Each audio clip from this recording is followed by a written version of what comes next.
ಆತ್ಮೀಯರೇ ನಮಸ್ಕಾರ. ನಾವು ಕಷ್ಟದಲ್ಲಿದ್ದಾಗ ಯಾರಾದರೂ ಉಪಕಾರ ಮಾಡಿದರೆ ಅದನ್ನ ಸ್ಮರಿಸುವುದು ಸಂಸ್ಕಾರ.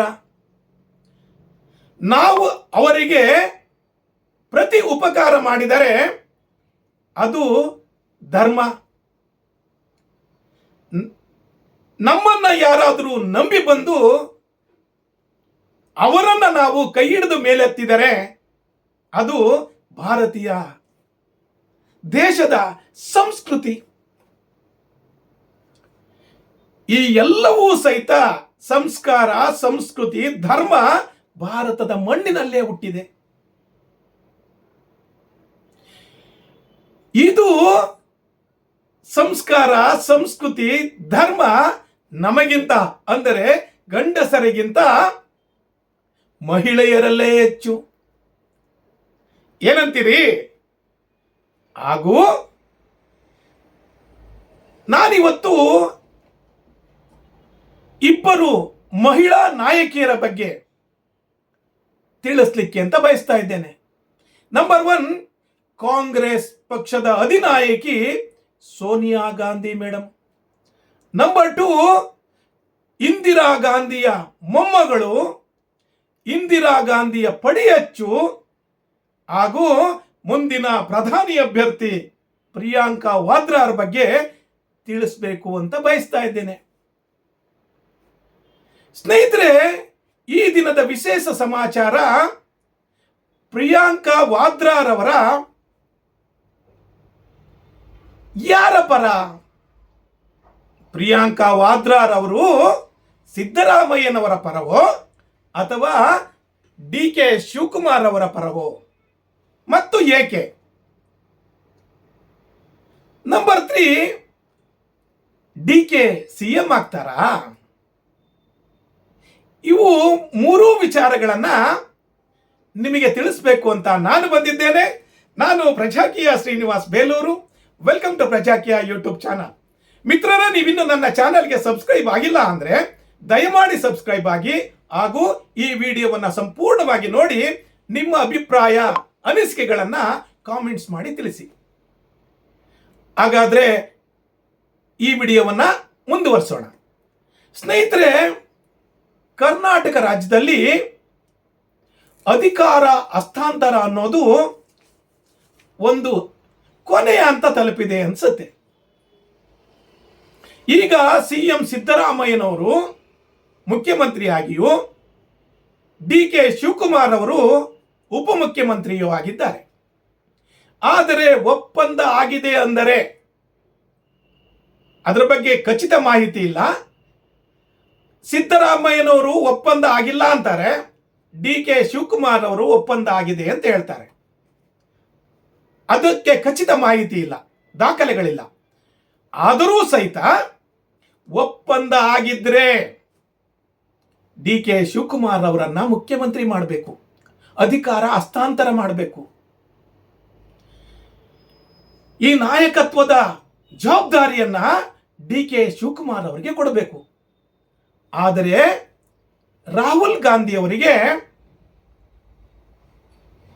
ದೇಶದಲ್ಲಿ ಅತ್ಯಂತ ಶಕ್ತಿಶಾಲಿಯಾಗಿರುವಂತಹ ಕಾಂಗ್ರೆಸ್ ಪಕ್ಷವನ್ನ ಕರ್ನಾಟಕದಲ್ಲಿ ಸಿದ್ದರಾಮಯ್ಯನವರ ಮುಖ್ಯಮಂತ್ರಿತ್ವದಲ್ಲಿದೆ.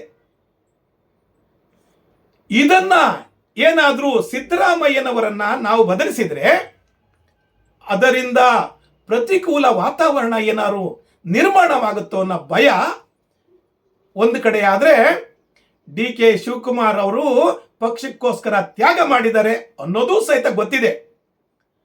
ಆದರೆ ಕೆಲವೊಂದು ನಿಬಂಧನೆಗಳಿಗೋಸ್ಕರ, ಸಿದ್ದರಾಮಯ್ಯನವರ ಕೆಲವೊಂದು ನಿಬಂಧನೆಗಳಿಗೋಸ್ಕರ ಇಲ್ಲಿಯವರೆಗೆ ಸಮಾಧಾನವಾಗಿ ತಾಳ್ಮೆಯಿಂದ ಎಲ್ಲರೂ ಇದ್ರು.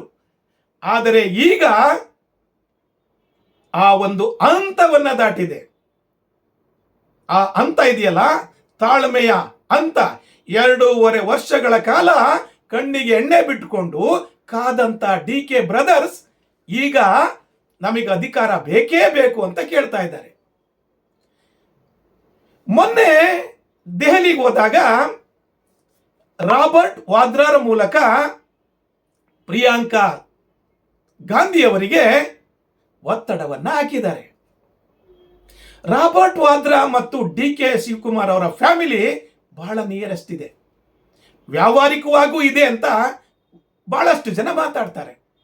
ಆದರೆ ವಾದ್ರಾರವರು ಪ್ರಿಯಾಂಕಾ ಗಾಂಧಿಯವರಿಗೆ ಮನವರಿಕೆ ಮಾಡಿ ಡಿ ಕೆ ಶಿವಕುಮಾರ್ ಅವರನ್ನ ಮುಖ್ಯಮಂತ್ರಿ ಮಾಡಬೇಕು ಅಂದಾಗ ಪ್ರಿಯಾಂಕಾ ಗಾಂಧಿಯವರಿಗೂ ಗೊತ್ತು, ಡಿ ಕೆ ಶಿವಕುಮಾರ್ ಅವರ ಸ್ವಾಮಿನಿಷ್ಠೆ, ಪಕ್ಷನಿಷ್ಠೆ, ಗಾಂಧಿ ಫ್ಯಾಮಿಲಿಯನ್ನು ನಂಬಿರುವಂತಹ ಡಿ ಕೆ ಶಿವಕುಮಾರ್ ಅವರು ಸೋನಿಯಾ ಗಾಂಧಿಯವರನ್ನು ನಂಬಿದ್ದಾರೆ, ರಾಹುಲ್ ಗಾಂಧಿಯವರನ್ನು ನಂಬಿದ್ದಾರೆ, ಹಾಗೂ ಪ್ರಿಯಾಂಕಾ ಗಾಂಧಿಯವರನ್ನು ಸಹಿತ ನಂಬಿದ್ದಾರೆ. ಅದೇ ರೀತಿ ಪಕ್ಷಕ್ಕೋಸ್ಕರ ತಮ್ಮ ರಾಜಕೀಯವನ್ನೇ ಪಣಕ್ಕಿಟ್ಟು ಹೋರಾಟ ಮಾಡಿದ್ದಾರೆ. ಮೋದಿಯವರನ್ನ, ಅಮಿತ್ ಶಾ ಅವರನ್ನ ಎದುರಾಕೊಂಡು ಇಡಿ, ಸಿಬಿಐ ಅಂತ ಎದುರಿಸಿ ಜೈಲಿಗೆ ಹೋಗಿ ಬಂದಂತವರು. ಯಾವುದೇ ಕಠಿಣ ಪರಿಸ್ಥಿತಿಯಲ್ಲಿದ್ರೂ ಸಹಿತ ಪಕ್ಷದ ಕಾರ್ಯಕರ್ತರನ್ನ ಡಿ ಕೆ ಶಿವಕುಮಾರ್ ಬಿಟ್ಟುಕೊಡೋ ಪ್ರಶ್ನೆನೇ ಇಲ್ಲ.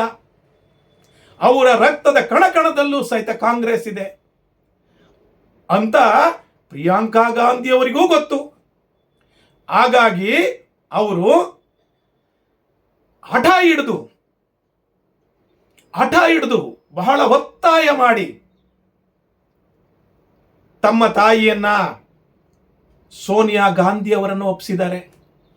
ಸೋನಿಯಾ ಗಾಂಧಿ ಅವರಿಗೆ ಡಿ ಕೆ ಮೇಲೆ ಎಷ್ಟು ಅಭಿಮಾನ ಇದೆ ಅಂದ್ರೆ, ಡಿ ಕೆ ಶಿವಕುಮಾರ್ ಅವರು ತಿಹಾರ್ ಜೈಲಿದ್ದಾಗ ನೇರವಾಗಿ ಕಾಂಗ್ರೆಸ್ ಪಕ್ಷದ ಅಧಿನಾಯಕಿ ಜೈಲಿಗೆ ಹೋಗಿ ಅವರನ್ನ ಭೇಟಿ ಮಾಡ್ತಾರೆ.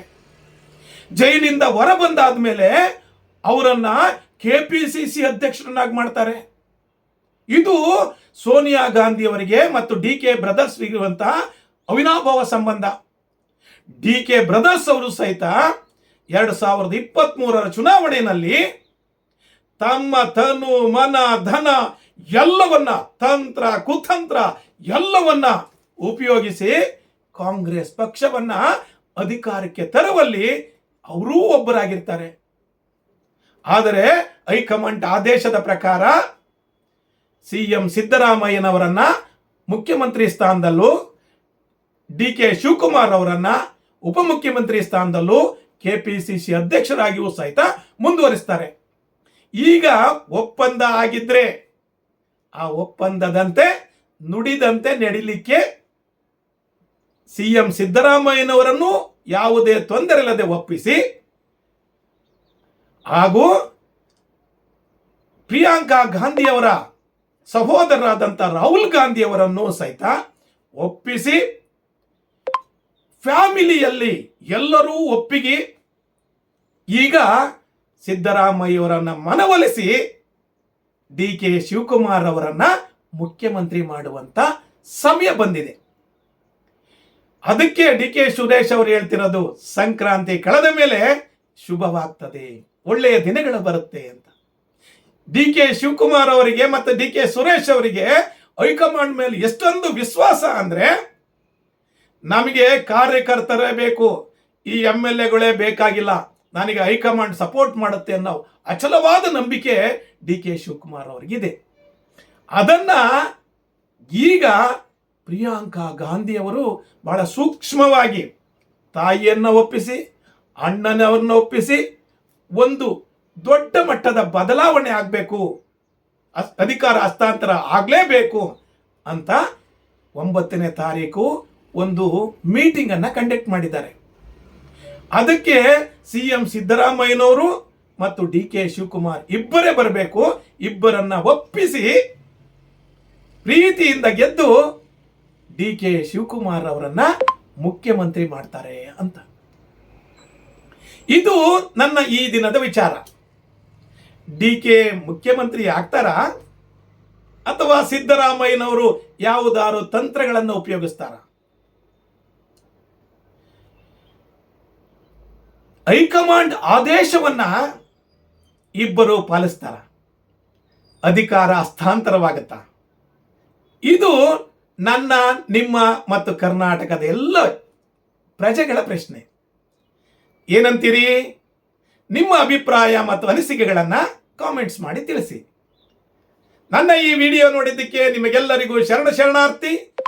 Thank you very much.